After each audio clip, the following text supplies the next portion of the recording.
د پیغمبر امتی گنی او مسلمان ځان گنی نو زما په خیال د پیغمبر د خبرونه د الله د خبرونه چې زه وایم بای ګورې ما به پاس کوی او مهله به ووټ راکوی او دا غټ لیډر دی او دا وړوکي لیډر دی او دا ښه دی او دا خراب دی دغې په ځای چې د پیغمبر خبرې کېږي نو ښه ده که نه که څنګه که نه هغه خبرې په هغې مونږ پوهېږو ګورې او کومه خبره چې 10 کاله او 20 کاله 50 کاله مخکې شي هم هغه به کوو دا نه چې 15 کاله مخکې یو څه وایو 15 کاله وروسته بل څه وایو بعضې خلک د خلکو غلط تربیت کوي خلکو ته غلط چیز دین پیش کوي غلط چیز به خلکو ته دین نه پیش کوي دا ته خیانت کې غلط چیز به خلکو ته دین نه پیش کوي بس بیا په کوم چیز کې چې عالم او جاهل برابر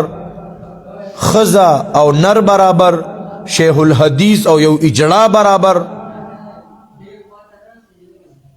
ته دې ته بیا شهادت وې او امانت وې ورته او دې ته چې کوم دی نو وکالت وې د شهادت دپاره هم خپل اصول دي د چا د قرآن کریم ذکر کوي د بعضې خلکو ګواهي به نه قبلې ولا تقبلوا لهم شهادة ابدا ته چې وایې چې دا شهادت دی او که شهادت دی پټ کو نو داسې به یي که نه نو شهادت خو د ډیرو خلکو د نابینا شهادت نه قبلیږي آیا دلته کې ته قبلې که نه قبلې نو دا ته په کوم بیس باندې دې ته دین او اسلام او جهاد وې ډیر زیات احتیاط پکار دی او بیا څوک راځي لکه ما سره واده وکړو طلاق وکړو قسم وکړو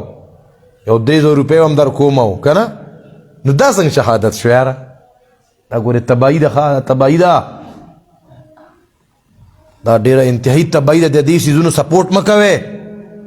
مونږ مجبورن دا خبره په خوله باندې راشي او خالص د الله د رضا دپاره قسم بالله که مونږ چرته د یو عالم یا د یو دیندار د حق پرسته د هغه د تذلیل سوچ کوو دا خو د ایمان سلب کېدو خطره ده پکې خو د هر چا سمې خبرې ته سمه وایې او د هر چا غلطې خبرې ته غلطه وایې بس دا خپل ذهن جوړ کا ور دا به ذهن جوړو چې د چا سمه خبرې هغه چې هر څوک دی زید عمر بکر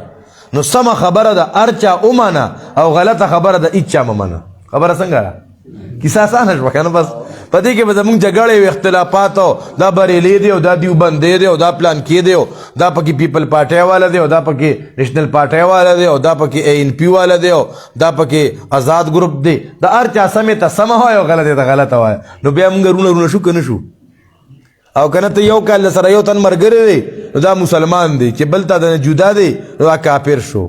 چې یو کال د سره ملګری دی نو دا بالکل اسلامک مایندډ دی او چې بل کال د سره ملګری نه دا سیکولر مایندډ دی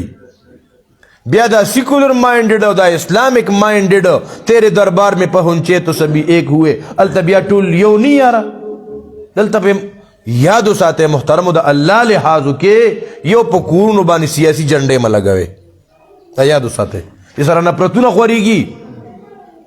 او که شوق موی د بعضې خلکو هسې یو خارق غونته وي بل یو ټکې مې خولې ته راغلی خو ښه وه جومات دی راونوتو د خولې نه ټکې د بعضې خلکو هسې بس دا یو د چرسو غونته نشه جوړه شوي یادو ساتې په دې یو بل کافر کوې ما روري پې مه خرابوې او یو بل سره په دې طرفګنې مه کوې د بعضې خلکو په دې ورځو کې ډېرې دښمنۍ جوړې شي او دا خبره ما د هغه وخت نه شروع کړې د سیاسیانو په دې اعتماد مه کوئ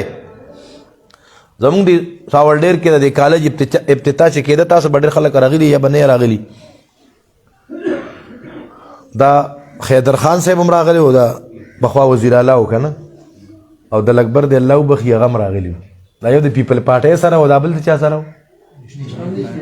په دې ښه پوهېږو دا پارټۍ تاسو ته معلومي ښه زه په کله کله غلط شمه ما یو ځای کې وی د خیدر خان پیپل پارټۍ والا دا دواړه راله زمونږ په دې علاقو کې تاسو وګورئ د پیپل پارټۍ او د نیشنل پارټۍ والا په میس کې څونه دښمنۍ وي د رونو چا سره جدا بدماشان چا سره جدا